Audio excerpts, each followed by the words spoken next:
আরে নুরু, তোর পেটে পাড়া দিলে আমার আমার পাঠানো টাকা এখনো পর্যন্ত তোর পেটের ভেতরে আছে। আমি একা না, এখানে হাজার হাজার আমেরিকানরা তোর টাকা পাঠিয়েছে। তুই তো, আমাদের কষ্ট নাই তো? আমরা সারা জীবন টাকা পাঠায় তোর এই করতাম। এখন এসে আপনি সুশীল সেজে গেলেন, মব সৃষ্টিকারীদের বিরুদ্ধে কথা বলেন, আমাদেরকে মব সৃষ্টিকারী বানান, এভাবে করেছেন। এখন আমরা তো ভাই, আমি ইলিয়াস হুসাইন, আমি তো ভাই কোনো কোম্পানিতে যাই নাই, কোনো কোম্পানি ওরে রাখেন ওরে ছাড়েন এগুলি বলিনি। যে আওয়ামী লীগ করেছে আমরা তার পক্ষে তার বিপক্ষে দাঁড়িয়েছি। আপনারা যদি আমাদের কথা শুনতেন, আমরা সেনাবাহিনীর এই সেনাপ্রধানের বিরুদ্ধে কথা বলি নাই। সেনাপ্রধান যে কথা শুনে না, ডিজিএফআই যে এগুলো করে, এগুলো আমরা বলি নাই। আপনারা তখন বলেছে, এই নুরু বলেছে আমি নাকি দেশের বিশৃঙ্খলা, আমি আর পিনাকি দেশের বিশৃঙ্খলা তৈরি করতে চাই, তাই নাকি নুরুল হক নুরু? এখন যদি সেনাবাহিনী, আপনারা এত পীড়িতের লোক এখন মারছে, সেই সেনাবাহিনী আমরা বলেছি তো সেনাবাহিনী ঠিক করতে, করেন নাই তো আপনারা। এটা আপনাদের ফসল। একইভাবে প্রতিটা জায়গায় এখনো পর্যন্ত যেভাবে আওয়ামী লীগের লোকজনকে, বিএনপি জামাত, তাদের মতো এত মানবিক আমি এই দুনিয়ায় দেখিনি। আরে ভাই, আওয়ামী লীগ পালিয়েছে, আওয়ামী লীগের যা ফেলে গিয়েছে এগুলি আপনি এগুলির দাবিদার। তারা এই দেশের জনগণের টাকা পয়সা কামিয়ে এই সম্পদ অর্জন করেছে, এটা গনিমতের মাল। এই মাল আপনি খান, যেমনে পারেন খান, আমার কোনো সমস্যা নাই। সেই আওয়ামী লীগকে তারা আবার পুনর্বাসন করে। একজন বিদেশে আমেরিকা, এই ইন্ডিয়াতে বসে আছে, তার ব্যবসায় দুদিন আগে ইয়েতে মিরপুরে শুনলাম, তার ব্যবসা এখন আরেকজন দেখভাল করেন, বিএনপির এক নেতা। কেন ভাই? তার ব্যবসা আপনি পুরো ব্যবসা নিয়ে নেন, আপনারা না করেনই তো কেউ। আপনি তাদেরকে বাঁচাচ্ছেন। এইভাবে সারা দেশে আওয়ামী লীগকে বিএনপি, জামাত, এই গণ অধিকার পরিষদ, এনসিপি সবাই পুনর্বাসন করছে। যদি নাকি এই রাজনীতিবিদ শুয়োরের বাচ্চাদের যদি মিনিমাম কমন সেন্স থাকতো, তাহলে প্রথমে এসে এই দেশে পিলখানার বিচার চাইতো। একটা শুয়োরের বাচ্চা, কোন শুয়োরের বাচ্চা দেখেন, কোন যেই কটা রাজনীতি করে, কোন শুয়োরের বাচ্চা যদি দেখেন আপনি কেউ এই ইয়ে করে, আপনার এর বিরুদ্ধে পক্ষে কথা বলেছে, কেউ বলে নাই বিডিআর পক্ষে। বিডিআর মানুষগুলো এখনো পর্যন্ত, ভাই গত সপ্তাহের কথা বলি, একজন বিডিআর সদস্য আকুতি জানিয়েছেন তার স্ত্রী গত 16 বছর ছিল এইভাবে, এই 5 তারিখের পরে স্বপ্ন দেখেছে তার স্বামী ফিরে আসবে। 1 বছর হয়ে গেছে ফিরে আসে না, এখন সে চলে যাবে। সে বলে, না আমি আর তোমার জন্য অপেক্ষা করতে পারবো না, তুমি এখন যেহেতু বের হইতে পারো না, আর জীবনে বের হইতে পারবে না। সেই লোক আকুতি জানিয়েছে, ভাই আমার স্ত্রীকে একটু বলেন আর কয়টা দিন অপেক্ষা করতে, আমি বের হয়ে যাব। আপনারা কথা বলেছেন, বিচার চান, এটা বিচার চাইতে পারেন না? এইটুক হ্যাডম যদি না থাকে তাহলে বালের রাজনীতি করার দরকারটা কি? আমি তো কিছু চাই নাই আপনাদের কাছে, এই দেশটাকে আওয়ামী মুক্ত করতে চেয়েছি, সেই জায়গায় আপনারা এখন নাই। আপনার সাথে আমি এক হবো কেমনে? আজকে নুরুর যে ঘটনা, নুরুর এই ধরনের ঘটনার আগে ঘটে নাই, আমরা তার পক্ষে ছিলাম না। আমার ভিডিওতে পেছনে যান, 2019 সালে যান, 20 সালে যান, যাই দেখেন আমি ইলিয়াস নুরুর পক্ষে দাঁড়িয়েছি। সেদিন নুরু তোমার পক্ষে এই বাংলাদেশের কোনো মিডিয়া কথা বলে নাই। আমরা যারা বাইরে আছি, তারা, আমার যারা শত্রু বাইরে আছে, তারাও তোমার পক্ষে কথা বলেছে। তোমার তাদের প্রতি এইটুকু রেসপেক্ট রাখা দরকার, তুমি রাখতে পারো নাই। তুমি মাঝে মধ্যে এসে খোঁচাখুচি শুরু করো। এই সব শেষ ঘটনা আপনাদেরকে বলি, দেশবাসীর জানা দরকার। যেদিন আফ্রিদির সাথে এই যে নতুন করে তার সাথে আমার বাঁধলো কেন শোনেন, আফ্রিদির বাপ যেদিন আটক হলো, আমরা সারা রাত জেগে খোঁজ রাখছি কোথায় কি হলো, কি হচ্ছে। পুলিশ, সিআইডি, ডিবি, মানে আফ্রিদিরে ধরার জন্য তার বন্ধু বান্ধবী এমন কোনো বাসা নেই, সব জায়গায় রেড দিচ্ছে।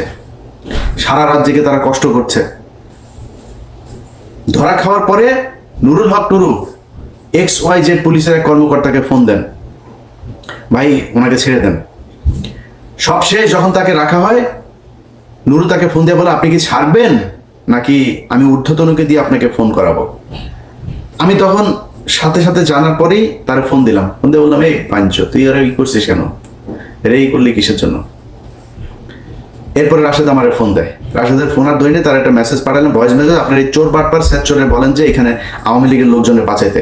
তারা এখন ন্যারেটিভ তৈরি করেছে, আফ্রিদির বাপ তারা কি যাত্রাবাড়িতে গিয়ে মেরেছে, পাড়ার পর পাড়া তোরে যে শেখ হাসিনা প্রতিটা মামলার যে 1 নম্বর আসামি, শেখ হাসিনা পিস্তল নিয়ে যায় কারো মারছে, মামলা এক্সিকিউট করে, প্ল্যানিং করে, এটা আলাদা আলাদা ধারায় তাদের ব্যাপারে শাস্তি হবে।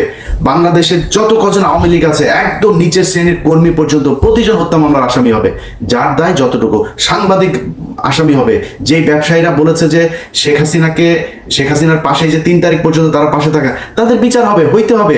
যার যতটুকু প্রাপ্য সেটুকু তার বুঝাইতে হবে। এখন আপনারা একজন টাকা দিবে, নঈম নিজামের কাছ থেকে যায় প্রতি মাসে মাসে বকেয়া আনতেন, আপনি বলেন এখন আমরা 5 কোটি টাকার জন্য মাই টিভি তো দখল করতে যায়, মাই টিভির মালিককে ধরাইতে গেছি। এরপরে তার সাথীর ছেলেরে ধরা হইলো, সাথীর ছেলেরা ধরানোর পরে এই যে নুরুর সাথে আমার যে ফোনে যে বাকবিতণ্ডা হচ্ছে না, আমি কিন্তু পাবলিক করি নেই, চুপচাপ আছি। আফ্রিদি ধরার পরে সে নিজে পোস্ট করে ফেলো। সে যে পোস্ট লিখেছে সেই পোস্ট লিখতে মিনিমাম 2 ঘন্টা সময় লেগেছে। পোস্ট লিখে তারপরে সে জানান দিল যে আফ্রিদি এবং মাই টিভির পক্ষে সে। আরে বেটা, তুই আফ্রিদির খবর জানিস না? আফ্রিদি কি কি করেছে তুই জানিস না? আফ্রিদি গত সরকারের আমলে একটা ছবি থাকার কারণে ওই যে রাহির ব্যাপারে সে প্রশ্ন তুলেছে, রাহি ছাত্রলীগ করতো। রাহি ছাত্রলীগ যদি নাকি আফ্রিদির পায়ে ধরে যদি রাহি ছাত্রলীগ হয়, রাহি তো বলেছে আমাকে জোর করে ছাত্রলীগ করানো হয়েছে, আমাকে দল করানো হয়েছে। যদি নাও করানো হয়, সে যদি করেও থাকে, তাহলে শেখ হাসিনার পায়ে ধরে যে তুই মাপ চাইলি, শেখ হাসিনার যে তুই মা বললি, তাহলে তুই কি? অতএব হিসাব করতে হবে নুরু ভাই। আপনি বিএনপির যাদের বিরুদ্ধে এখন কথা বলি, তারা ভাই এই দেশে রাজনীতির জন্য, এই দেশে আওয়ামী লীগের বিরুদ্ধে কথা বলতে গিয়ে নির্যাতন সহ্য করেছে। আপনি বিএনপির উড়ায় ফেলতে পারবেন? বিএনপির লক্ষ লক্ষ মানুষ এই আওয়ামী লীগের বিরুদ্ধে শেষ পর্যন্ত তাদের পক্ষে আসে নাই। জামাত ইসলামের লোক তাদের পক্ষে আসে। জামাত ইসলামের আমিরের পর্যন্ত আমি ছাড়ি নাই। আমার এত সম্মানিত লোক, আমি তারা ছাড়ি নাই। সন্তোষ শর্মাকে তারা দাওয়াত দিয়েছে। আমি সেই জায়গায় যুদ্ধ করি ভাই। আমার এ নিয়ে এইসব চাঁদাবাজি মাদাবাজি এগুলি বলে লাভ নেই। আপনি যা মন চায় বলেন, চাঁদাবাজি করলে সেগুলি তো ভোগ করবো, তাহলে দেখবেন তো টুডে টুমোরো পাবেন না কোনো জায়গায়। আপনি মাই টিভি থেকে 5 কোটি টাকা চাঁদা আনতে গিয়েছি, তারপরে মাই টিভি অর্ধেক শেয়ার চেয়েছি। আরে বেটা, মাই টিভির শেয়ার চাইতে হয় আমার? আমি মাই টিভির শেয়ার চাও? মাই টিভির চেয়ে বড় বড় টিভির শেয়ারের জন্য আমার পিছনে ঘুরে আমি শেয়ার নেই নাই, আর তুই মাই টিভির শেয়ারের জন্য আমি পিছনে পিছনে। আমি কোনো কোম্পানি, কোনো প্রতিষ্ঠান, বহু কোম্পানি প্রতিষ্ঠান আমার এই করার জন্য, পার্টনারশিপে নেওয়ার জন্য 5 তারিখের পর থেকে সবাই বলছে মাপ চাই, দোয়া চাই। আমি এইসব এই টাকা পয়সার এই লেনদেনে যাইতে পারবো না।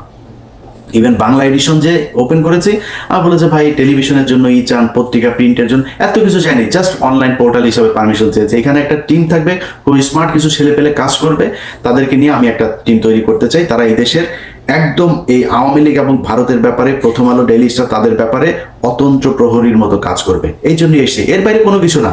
আপনাদের কাছে অনুরোধ জানাই ভাই, যারা এখনো পর্যন্ত সচিবালয়, পুলিশ, প্রশাসন, সেনাবাহিনী সব জায়গায় আওয়ামী লীগের লোকজনকে টাকা পয়সা নিয়ে তারপর বসিয়ে রেখেছেন, এর বিচার আপনাদেরকে এই নুরুর মতো, নুরু যেভাবে আঘাতপ্রাপ্ত হয়েছে এইভাবে আপনাদের কপালে ফিরে আসবে।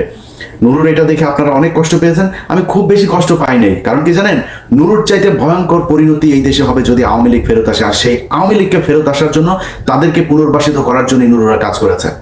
কোনো জায়গায় 5 তারিখের পর থেকে দেখবেন না যে তারা বলেছে ওকে ঠিক আছে, অমুকের ব্যাপারে শুনলাম, আমরা সেখানে যাই, গিয়ে টাকা নিয়ে এসছে।